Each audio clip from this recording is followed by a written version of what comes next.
Nathaniel Calloway had built one of the most valuable logistics companies in the Midwest by the time he turned 36. He had also become very good at avoiding his own house. The Lake Forest estate had 10,000 square feet of imported oak flooring, a wine cellar nobody used, and two children who screamed like the world was ending almost every single night. Nathaniel would sit in his home office with the door shut, staring at spreadsheets he wasn't really reading, listening to the muffled sound of his son Owen crying down the hall. Seconds later, his daughter Ivy would join in, the way she always did, like the two of them had some private agreement never to let the other cry alone. He'd close his eyes and wonder, for maybe the thousandth time, if he was failing them completely. 2 years earlier, his wife Elise had died giving birth to the twins.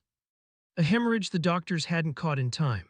One moment he had a wife singing off-key in the delivery room, and the next he had two newborns and a silence in the house that never quite went away. He built the company harder after that, poured himself into board meetings and quarterly reports because at least there he knew what he was doing. At home, he knew nothing. He'd hired the best pediatric specialists in the state, a child psychologist who came twice a week, a sleep consultant who charged more per hour than most people made in a day. Nannies who lasted 3 weeks before quitting, exhausted, apologetic, telling him gently that something about the twins crying wasn't like other babies crying, sharper, more desperate. Like they were reaching for something nobody in the house could give them. This is the story of how the person who finally understood that wasn't a doctor at all. She was 6 years old and she'd just lost her own father. Her name was Marisol, though everyone called her Mari, and her mother Carmen Reyes had walked into the Calloway estate 3 months earlier looking for a job she desperately needed. Carmen's husband Tomás had been a mechanic good with his hands, always humming old boleros under his breath while he worked. He died in a highway accident 8 months before Carmen ever set foot in that mansion.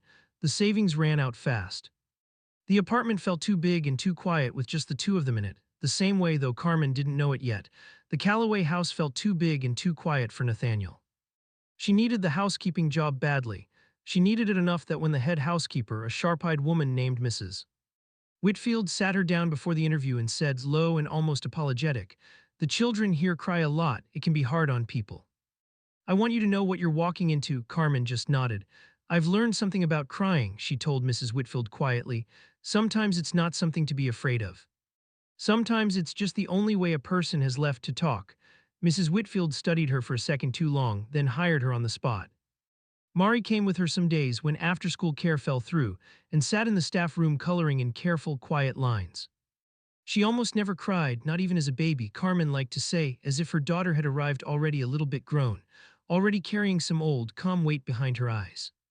The first time Mari walked into that house, she gripped her mother's hand tight and looked up at the marble floors and the enormous windows like she was walking into a museum. Then from somewhere down the hall, a wail cut through the quiet, then another higher joining it. Mari didn't flinch the way the staff usually did. She tilted her head and listened the way she did when she was working something out. "The babies are crying a lot," she said simply, looking up at her mother. Carmen crouched down. "Yes, baby. They lost their mommy like you lost your papa." Mari's eyes widened just slightly.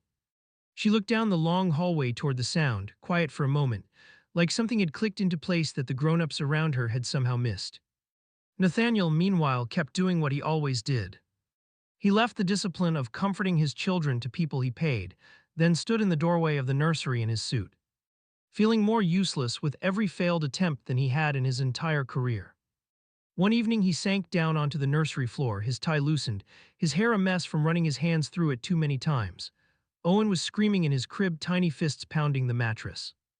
Ivy stood at the rail beside him, tears streaming down her red cheeks, her whole small body shaking with the effort of it. "Please," Nathaniel whispered, more to himself than to either of them. "Just tell me what you need." He thought of Elise constantly in moments like that, her voice, off-key and warm, singing lullabies she'd half made up before the twins were even born. He didn't know a single one of the words, he'd never learned them, there hadn't been time. Down in the staff room one afternoon, Carmen found Mari standing very still by the doorway, listening intently to crying that drifted faintly from 2 floors up. "What is it, baby?" Carmen asked gently. Mari kept her hands clasped in front of her, head tilted the way it always went when she was puzzling something out. "Their mama's gone," she said. Like Papa, Carmen felt her throat tighten. She hadn't realized her daughter had understood the loss quite that clearly, that somewhere in her small, careful mind, she'd already drawn the line between her own grief and theirs. That night in their little apartment, Mari asked about the babies again while Carmen tucked her into bed. Do they know Papa's not coming back? Like I know, Carmen didn't have a good answer, so she just held her daughter for a long time. Later, lying awake, she thought about how her 6-year-old had somehow arrived at an understanding of grief that most adults spent years avoiding, that sometimes you don't fix it. You just sit beside it until it stops feeling so impossibly heavy. She had no idea that Lesson was about to walk straight into the middle of the Calloway family's worst night. It happened on an ordinary Tuesday. The regular nanny, Denise, called in with a family emergency. Nathaniel had an investor call that couldn't move, the kind that decided whether 400 jobs stayed in Illinois or didn't. Nobody else was available on such short notice. Mrs. Whitfield found Carmen in the staff room, slightly out of breath. I know this isn't your job, she said, but is there any chance you could sit with the twins for a bit, mister? Calloway has an important call, there's truly no one else. Carmen had never cared for children in that house before. But desperation has its own kind of persuasion, and within minutes she found herself climbing the stairs with Mari's small hand wrapped tightly in hers. The crying was louder from the second-floor landing. Nathaniel stood near the nursery window, phone pressed to his ear, trying and failing to focus on the voice on the other end while Owen and Ivy wailed in their cribs nearby. When Carmen walked in, something in his face loosened, relief and exhaustion tangled together. Thank you for coming, he mouthed, covering the receiver. Give me a few minutes. Carmen stepped further into the room. Mari trailed close behind her, taking in the nursery, pale yellow walls painted with soft clouds, 2 cribs sitting side by side and in them 2 red-faced, tear-soaked toddlers crying like the world had personally wronged them. Carmen moved toward the cribs, unsure exactly what to do. She reached in, tried to offer the same comfort she remembered giving Mari as a baby. Both twins pulled away from her unfamiliar arms, crying harder. Then Mari did something nobody told her to do. Quietly, without asking permission, she walked toward Ivy's crib. There was a small wooden step stool nearby, the kind meant for children reaching a sink. She climbed it carefully. Mari, honey, Carmen started, but something in her daughter's calm, steady movement made her stop. Mari looked at Ivy. Ivy's tiny fists were rubbing furiously at her wet eyes. For a moment, Mari just watched her, wearing the exact same thoughtful expression she'd worn the night before, working something out. Then very gently, she reached her small hand through the crib rail and laid it softly on top of Ivy's hand. It's okay, Mari whispered. I miss my papa too. The room went still. Nathaniel, without meaning to, let the phone slide slightly from his ear. He froze completely when he saw what was happening. Ivy's crying didn't stop instantly. But something in her shifted, her sobs grew softer, quieter, like the tension in her small body was finally allowed to let go. Mari kept her hand right where it was, not moving, simply present, the way her own mother had been present with her on the hardest night after losing Tomas. Nathaniel lowered the phone from his ear entirely, almost not believing what he was watching. Ivy's crying faded into hiccuping little breaths, then into silence. Across the room, Owen had gone quiet too, drawn by the sudden hush that had fallen over his sister's side of the nursery.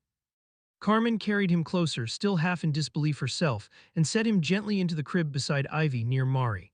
Mari looked at him with that same calm understanding. Owen's lip trembled, then slowly, his small hand reached out through the bars. Mari took it without hesitation. Holding both twins' hands like this was something she did every day of her life.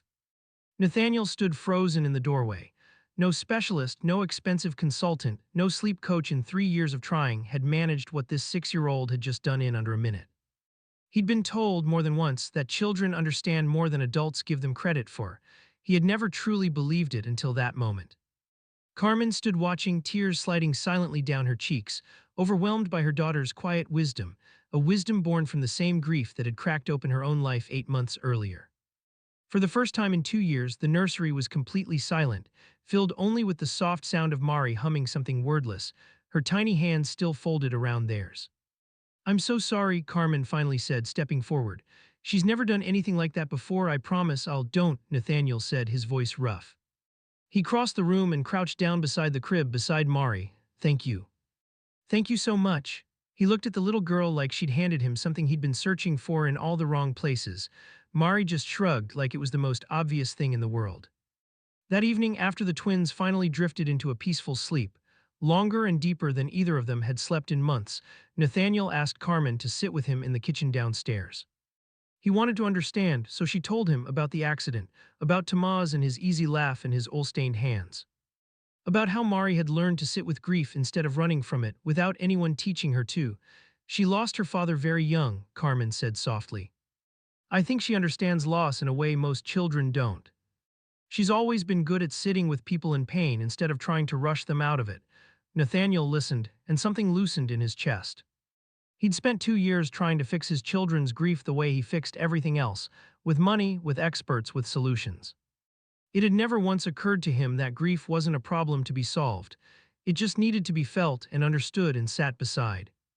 Would it be all right, he asked carefully, if Mari came to visit the twins again, not as part of your job, just visit? Carmen smiled, surprised and touched.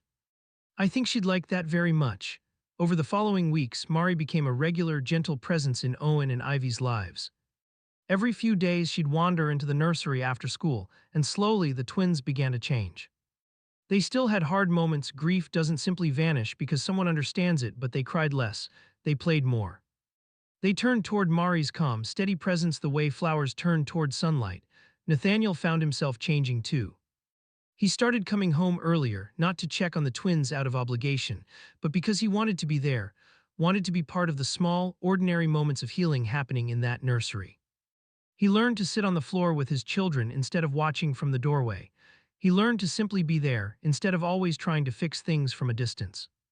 He and Carmen grew close too, slowly, past the polite boundaries of employer and employee.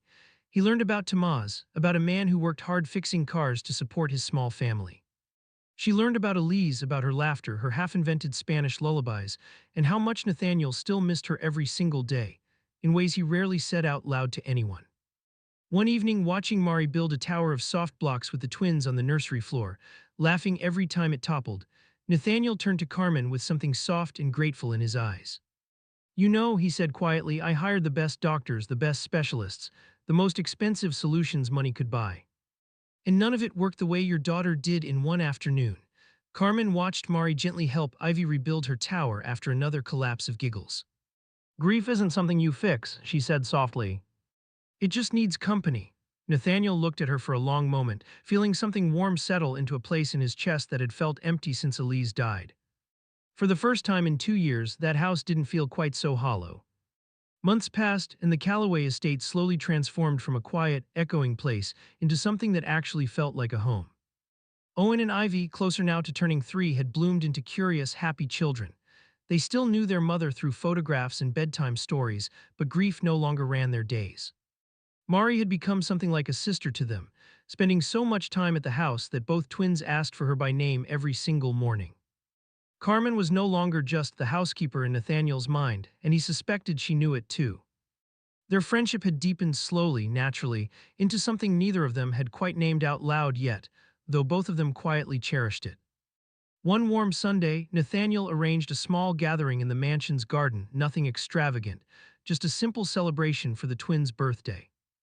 Mari ran through the grass with Owen and Ivy, all three of them chasing soap bubbles Nathaniel blew from a little wand, while music drifted from a speaker on the porch. Carmen stood nearby, watching the scene with a smile she couldn't quite hold back. Thank you, Nathaniel said, coming to stand beside her, for everything for Mari. For this family, Carmen smiled gently, watching her daughter's laughter carry across the yard. You did most of it yourself. You just needed someone to show you the door was already open. Nathaniel watched his children, truly happy, running barefoot through the grass and shook his head slowly. I used to think the most important thing I could give them was security, money, the best of everything money could buy. None of that ever touched their pain the way your daughter did that first afternoon. Across the garden, Mari tripped slightly over her own feet, giggling as she tumbled into the grass. Without missing a beat, Owen and Ivy threw themselves down beside her, and all three children dissolved into a fit of laughter, completely unbothered by grass stains or scraped knees. Simply happy to be together. Nathaniel watched them for a long moment. I think they're happiest when Mari's here, he said, and so am I when you are. Carmen felt her cheeks warm and looked away, smiling. She asks about them even on days we're not here, she admitted softly. This has become her second home too. That evening, as the small birthday celebration wound down and the sky turned gold over the garden, Nathaniel sat on the porch steps, watching all three children curled up together on a blanket, sleepy and content. Mari leaned tiredly against Ivy's shoulder, giggling softly at something only the two of them understood. Owen rested his head against his father's knee. Carmen sat down beside Nathaniel, and for a while, neither of them said anything. They just watched the children together, the weight that had pressed down on that house for 2 years finally, gently lifted. You know, Nathaniel said softly, watching Mari plant a small, sleepy kiss on top of Ivy's head, the way she always did when the twins were finally winding down. There's nothing magic about what she did that day. She just understood pain and wasn't afraid of it. Carmen nodded slowly. That's the thing about kids who have known loss, she said. They don't try to fix sadness. They just sit with it until it doesn't feel so heavy anymore. As the evening deepened and the first stars came out over the garden, the Calloway family no longer broken. No longer just a father and two children rattling around an empty mansion, sat together in easy silence. A little girl who'd lost her father had somehow taught a grown man, who'd forgotten what it felt like to let anyone in, how to open his home again. Not through grand gestures or expensive solutions, but through one small hand reaching out in a moment of pain, proving that sometimes the simplest thing is the only thing that ever really works. What would you have done in Nathaniel's place, watching your own children cry for 2 straight years with no answer that worked? Would you have believed a 6-year-old before you believed the specialists? Let me know in the comments where you're watching from tonight. And if this one got you, hit like, subscribe, and stick around, because there's another story just like this one coming soon.